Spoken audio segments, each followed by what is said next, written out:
Hello and welcome back, Sleepy What's It here with a new miniatures video for you. In today's video we're going to be painting this Cairn Wraith from Games Workshop.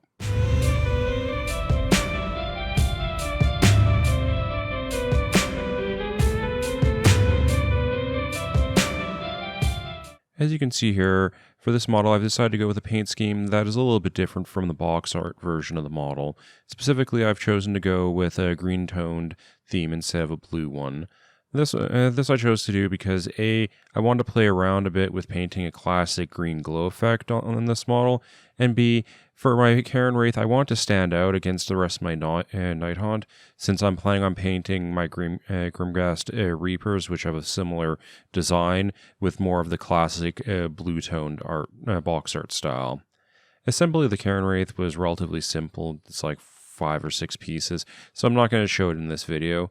If you need some help with how to assemble GW monopose models like this one, I do have a video on the subject, so I'll put up a card here and a link down in the description. If you're having trouble with some of the seams not being completely closed like I did when I was assembling it, one of my most popular videos is on that specific subject, so I'll put up another card here and another link down below. With regards to priming this model, since I was going to be doing a lot of shading and other color work with my paints later on, I decided to go with a flat prime instead of doing like a more complex zenithal prime, since it's just going to be hidden anyway. Additionally, since I have very clear dark and light regions in the final paint job, I chose to go with a two-toned prime job. I primed the model using white Reaper brush-on primer where the spectral green bits are going to be, though any type of white primer should work fine for this. For the rest of the model, I primed it using Reaper black brush-on primer. Again, the specific primer really doesn't matter that much. When I was actually priming this, I actually primed the entire model black originally, and then primed the white sections on top of that. So even though I was using a primer, white over black tends to be a problem getting full coverage. So if you're going to I'm going to prime the entire model, then do some sections, I would go the other way, do the white first, and then paint black over that, since that's going to be a lot easier to get full coverage from. Since I want the bright green to be the focal point of this paint job, I applied it first so that I could tweak all the other colors as I was applying them relative to the bright green. Even with multiple coats, the white primer was still a bit patchy, so I decided to base out the entire white area using the deceptively named Corax White from GW. Corax White isn't a true white, but a neutral, slightly off-white paint, but it does have good coverage. Against the primed black of our model, though, it does look white, but against like a pure white, you can see a noticeable difference in the tone. Once I've let the Corax White dry, I started to establish the green tones on the model. This was done using Hexwraith Flame, thinned it to about a 1-to-1 ratio with Lamian Medium. The reason I thinned it down is because Hexwraith Flame is a very strong, vibrant color out of the pot, and at full strength tends to pool and not have a lot of like differentiation in the color. So I wanted to do more of a tinting glazing thing when painting with it. Hexwraith Flame is a technical paint from GW, falling somewhere between a shade and a contrast paint. So though it does cover well, it does flow down to the details. This is desirable for this paint job since I wanted the folds of the material to be darker, but I also wanted to keep more control over the paint, hence why I thinned it out, because it's easier to put a second layer of paint on than it is to attempt to undo a layer of paint if it's too heavy. After letting the green dry, to give it a bit more punch, I wanted to add in some yellow. This I did using Lamenter's Yellow, a glaze paint from GW. Unfortunately, this paint is out of production now, so it may be a little bit difficult to acquire. Some alternative options include Sigismund Yellow, which is a clear paint from GW, though I haven't used it before, or like a yellow ink from somewhere like Vallejo would also be an option. If you're going to try using a thinned contrast for a glaze, which is totally viable, I would go with Eden Yellow instead of Nazdrag Yellow, just since we're going for a little bit of a brighter yellow. You can also make your own glaze by thinning out a regular matte paint appropriately. I'd probably go with Flash Gits Yellow if you were going that route, because we're wanting that bright yellow, and also Flash Gits is a bit it has weak coverage to begin with, so making it a glaze is going to be a little bit easier. As with the Hex Wraith Flame, I'm trying to keep the paint under control and tinting the model in areas instead of smothering the colors below it. In spite of my best efforts, the yellow did get a touch out of control, so I did need to go back in with the Hex Wraith Flame and remove some of the overly yellow patches. The final step for this spectral glow is to dry brush it using some Ulthang Gray. This is being done to pull out some of the higher details and give it more variations so that we have a bit of yellow, a bit of white, a bit of green. For actually brushing or doing our dry brush, I primarily worked side to side since a lot of the edges were running vertically, and I didn't want to accidentally start filling in too much.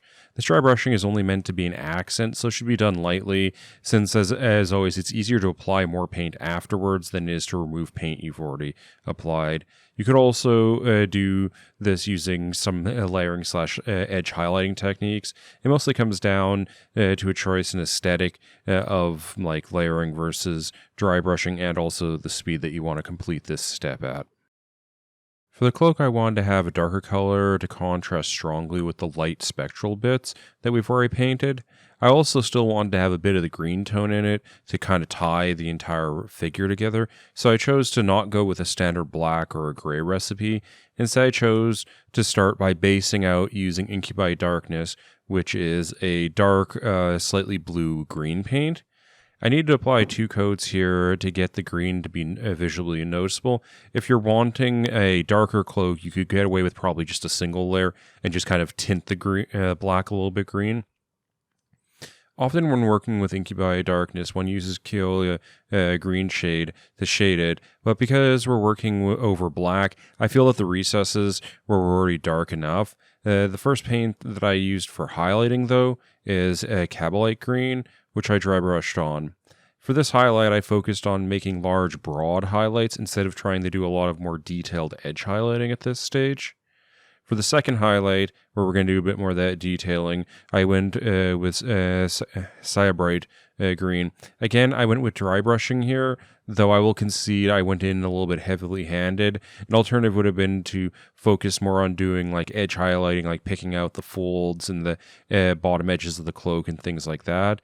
Due to my overzealous dry brushing, you can see a bit of scratchiness in some of the highlights. This wasn't intended, but given that this is supposed to be a worn cloth from a grave, something that's risen back to life, I think it actually gives it a decent texture.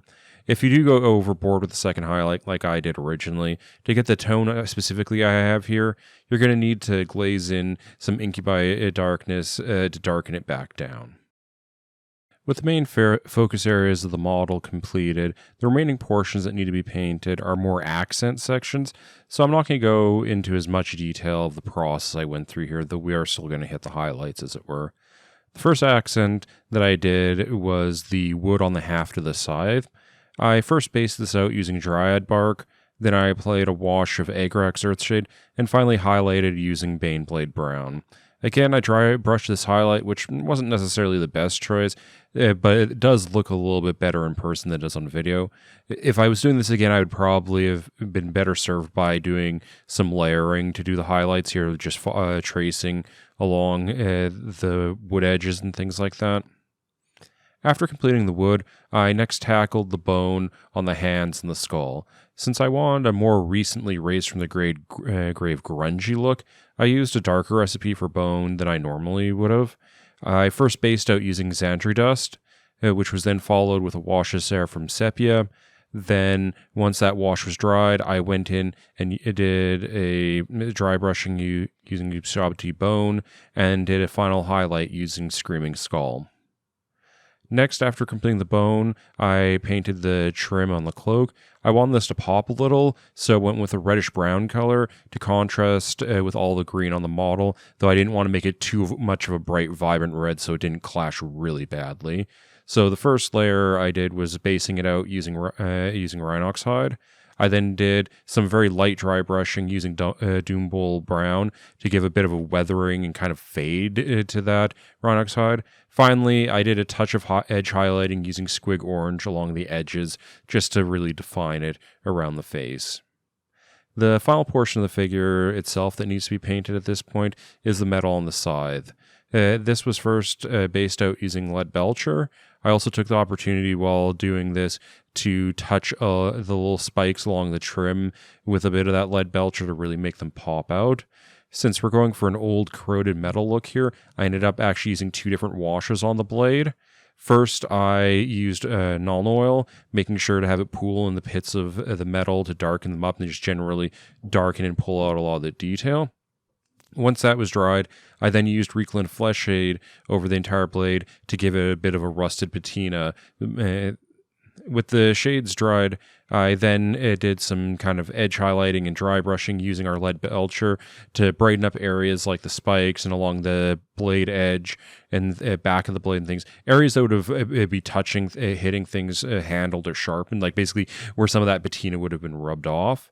To really accent the sharpened nature of the blade edge and define it as like something has gone in and run a whetstone along it, I dry brushed some Stormhost Silver along the bottom edge of the blade on the cutting side, basically by dry brushing with strokes coming from below up along the blade.